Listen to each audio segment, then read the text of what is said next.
Hello and welcome back to the Gallachini Sports Show. I'm your host, Gallachini, and this week we're going to do something a little bit different. Many of you out there probably aren't the biggest NBA fans, but it's a pretty cool sport and you're probably wanting to get into it more and you don't know what team to support. And if you're like me, you want to be picking a mainstream team like the Lakers, the Celtics. Everybody supports those. So what I'm going to do for the next couple of weeks is the teams on the fringe, the teams that might make the playoffs, the teams you mightn't have heard about, and the teams that are on the rise. I'm going to break them down, who plays for them, what's great about them, why their weaknesses are, just so you kind of know what's going on with these lesser talked about teams. So this week we're going to start off with the Dallas Mavericks. But first, let's hit the intro.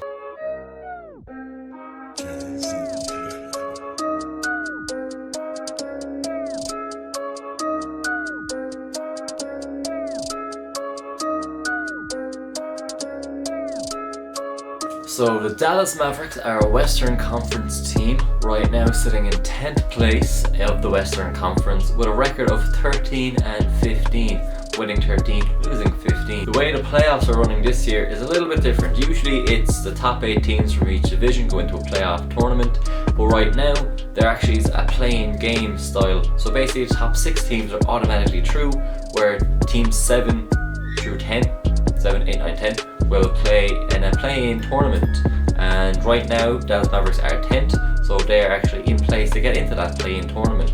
But this season they were actually touted to be much higher. Many people think them to be a lock for the playoffs. They're over-under, which basically the over-under means that the bookies have placed a certain amount of wins for them to get, and you bet if they're going to win more or less than that is at 42.5. And out of 72 games, they thought they were going to win 42, well over 42 of those, winning 43. And right now, obviously, only winning 15, so they're a bit off that, a bit under where they were projected to be. The team, who is on this team? Well, obviously, I'm wearing a Luka Doncic jersey, probably the most famous player on this team, and in the coming years, probably going to be one of the most famous people in the league for how amazing he is. So that's one reason why I would recommend getting in early with the Dallas Mavericks to witness the ascent of Luka, and kind of almost like me as a Bucks fan, enjoying the rise of Giannis. I got in on him really early. It was nice to see the rise and see him win his first MVP, which could happen next year, the year after for Luka.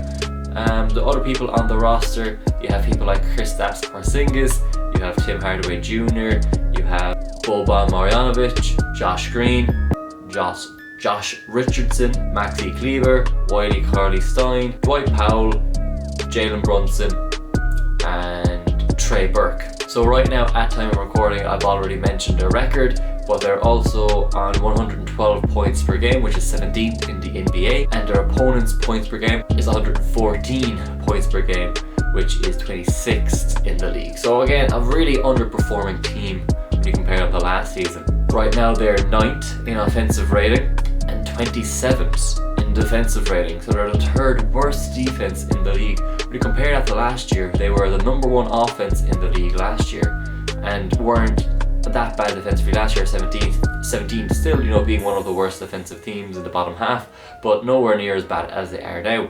So what's going on with them? What's causing these issues?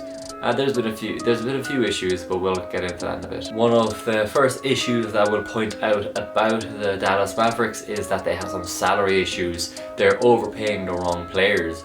Right now this season, Kristaps Porzingis is earning $29 million from the Dallas Mavericks, where Tim Hardaway Jr. is earning $18 million and James Johnson is earning $10 million. We have Luka Doncic, who's only earning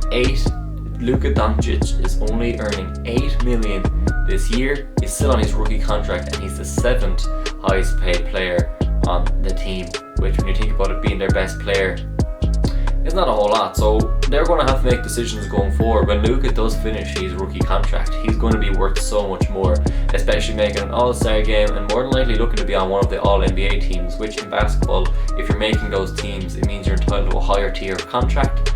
So Dallas are going to have to pay him to keep him. So with these other contracts that are locked into, what do they do with him? What moves have they to make? That's something that they really need to address. Speaking of Kristaps Porzingis, right now I don't think he's fully fit. He's had the potential of being one of the most dominant superstars in the league, he also had the potential of, well, many people call him a unicorn because of his unique skill set of being dominant in the post, athletic, getting dunks, rebounds, offensive rebounds, while also having a 3-point threat. Right now, if you're looking at some of these clips of Kristaps Porzingis, comparing him to his days with the New York Knicks and seeing some of the athletic plays he's pulling off, if you look now at him, the way he moves up and down the court, he's lumbering. Yes, he has some major injuries. Will he be able to come back from those injuries? I don't know. Just looking at how he's moving on the court, and mainly the way he lands from dunks, it's putting a lot of tension. As someone who's over 7 foot, there's a lot of weight and pressure coming down on the landing from those dunks, where if you compare that to the way LeBron James is landing, look how gracefully he lands for, again, LeBron James being a heavy man, over 200 pounds coming down, but he's been putting in a lot of training of landing properly, and that's why he's been able to avoid injury, whereas Kristaps is more careless. I wouldn't say careless, but it's probably the best word I can come to mind right now of the way he lands, and it's going to cause more injuries further and slower mobility. A lot of the complaints Mavericks fans have been having at the moment is, why are they having Kristaps out shooting the 3-pointer? Well, it's because he's been affected from there, but also that's the only place he can be effective. People are asking to put him in the post more, but if you see here on defense in the post, his lateral movement is not great. So if you're sticking him in under there, you're just going to make an easy target, and that's basically causing spacing issues for Luka. If he was fully fit, yes, have him in there, he's going to make space for Luka, but if he's under there and not healthy, defenders can take a step out on Luka, as you've seen from those clips. So right there now, what's going to need to be done for the Mavericks if they want to improve this season is hope he gets healthy, hope he improves, or maybe make a trade for him. Who knows what's going to happen there. So what's going wrong? Well, obviously, as I mentioned first, the Kristaps Porzingis athleticism, he's being your second best player, has really let you down.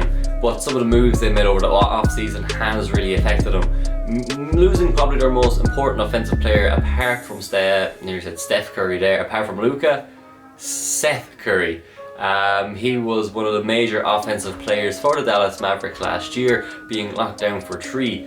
What happened over the offseason is they would have traded him over with the Philadelphia 76ers for Josh Richardson to try and get more lockdown in their defense.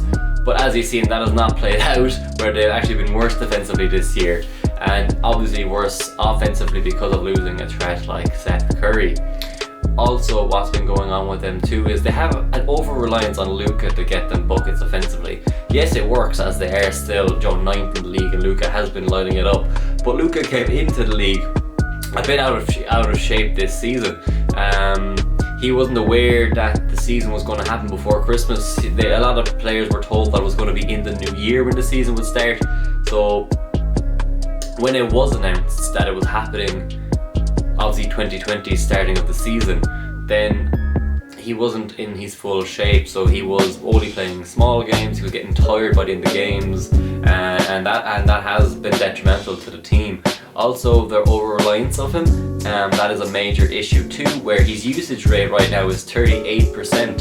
So basically what the usage rate is the number of plays designed for that player while on the court. So while Luke is on the court, nearly 40% of the plays that are run is to get him a look. The only person in the NBA right now with a higher usage rate is Bradley Beal, and you can see how well the Washington Wizards are doing this season, as they have a very poor record and may not be making the playoffs. Yes, Bradley Beal's getting loads of points, and yes, Luke is getting loads of points, but that's not going to win you games. That's not going to get you to the playoffs relying on one player. And then the final thing with the Mavericks is they do have a bit of a lack of depth. So when Luka is off the court, when Kristaps is having a night where he's feeling it in his legs and not playing up, or if he gets into foul trouble, who have they coming off? They have Boban Marjanovic on their team, who is a lovely guy, but he's just, again, another immobile guy and not one you really want to have. And again, the likes of Trey Burke is just not a reliable player. You also have Maxi Kleber, who probably would be the most reliable there, and I assume a majority of people watching this who are casual NBA fans would be too aware of Maxi Kleber. Also, Wiley Cauley-Stein coming from the Kings last year. Again, just a guy that you can't really rely on too much to step up when needed to make a shot. So yeah, I think the lack of depth would be a reason that the Mavericks would be kind of stay away. I'm not going to support these guys' team because they're going to get found out. But have they potential? Yes, they have tons of potential to be a great team. One, I would say, is if they capture the magic of last year, just kind of 2.1. One, the other players around the team, they still have kind of the same. Again, Maxi Kleber was there last year, Boban was there, Kristaps was there last year. They do have a lot of the same players. So if they can capture the magic that they had last year, leading into the playoffs, I can see them scooting up the standings. But also, if Luka turns on the magic and he develops himself into a leader, because right now he is 21, he's younger than myself, and if I could picture myself leading an NBA team, the amount of pressure on that, leading any team, it's a lot of pressure. So right now he is a leader, he has to learn how to navigate that, maybe give up the ball at the right times. But if he can figure that out, I can see nothing but success for the Dallas Mavericks, because last season, Game 6, I would really, if you really want to figure out the ceiling for how fun the Dallas Mavericks can be, watch Game 6 of last year's playoffs against the Clippers, and Luka Doncic just completely dominating every aspect of that game. Was so entertaining to watch and shows the potential that that young man has, and the confidence he has in himself as well. So the sky is the limit for them. And after watching that last year, again, that's why I had to go and buy myself a Luka Doncic jersey, because I know he is going to be the real deal someday. Only question is, will it be this season? Will he figure it out in time for this season? That is really where the question lies. And the last point about the Dallas Mavericks of how they might improve is make a move. Again, trading Kristaps. I know he doesn't have a whole lot of trade value right now at the moment because of his injury concerns. Like the GMs, the general managers are not blind. They can see the same immobility that I can see. If I can see it, of course they see it. Who am I? So right now I don't know who they'd trade or who they would trade in. It is kind of a weird one that it could take someone getting upset in a situation like you saw with James Harden again. I'm out of here, I don't care. I don't see Bradley Beal doing something like that, and I don't see them having the leverage to go and get a Bradley Beal type, but someone that would complement Luka. Like as I said last season, Seth Curry was very important for them. He was just a good 3-and-D guy, and there's a good few 3-and-D guys around the league, so I'm sure they could find some somewhere. Another one is the buyout market. A lot of teams will be looking at the buyout market this year. So this is when a franchise or a team decides that they want to part ways with a player because they're taking up a roster spot and there's too much salary, because there is salary caps in the NBA. You can't just Man City it and buy the league. So what the Dallas Mavericks could do is, one of these guys that are buyed out, they can pick them up on a 1-year contract and just give them a little extra boost on the bench for a win. As I said, Luka is in foul trouble, or Kristaps is out injured. So there is a lot of potential. So this season, do I think that the Dallas Mavericks will make the playoffs? 100% yes, just because of the Luka factor. And do I see them making the playoffs for the next couple of seasons? Yes. Again, as long as Luka Doncic is there, I can see them making the playoffs. So I would recommend picking this team to be the team to follow. For one, they have a good owner. They are fun to watch. They play great basketball. You have an emerging young superstar that you can again buy the jersey of, rep them, and and you get a bit of a journey there as well. So you're not just picking the Lakers and winning this season and it's being boring. I just find with sports the journey is always more fun. Like imagine being a Leicester fan and experiencing that whole thing.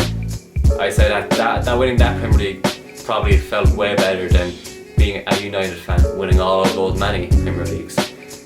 It's all about the journey, I think, and the story behind it. And if you could get Dallas winning a championship with Luka, I think it would be an amazing story, and one that'll be great for you to be a fan of. So that is the end of this episode of the Gallachini Sports Show. I hope you enjoyed it. What do you think of the Dallas Mavericks? Could you see yourself supporting this team? If so, let me know in the comments. Or if there's any teams that you're thinking, I might want to be a fan of this team, let me know, and I'll do a complete breakdown of who plays for them, again their kind of salary, basically a similar style video on this, and to see if, you know what, that's the team for me. But until then, follow me on Instagram, like the video, subscribe, all of that, and I'll see you next week. Catch you on the flip side.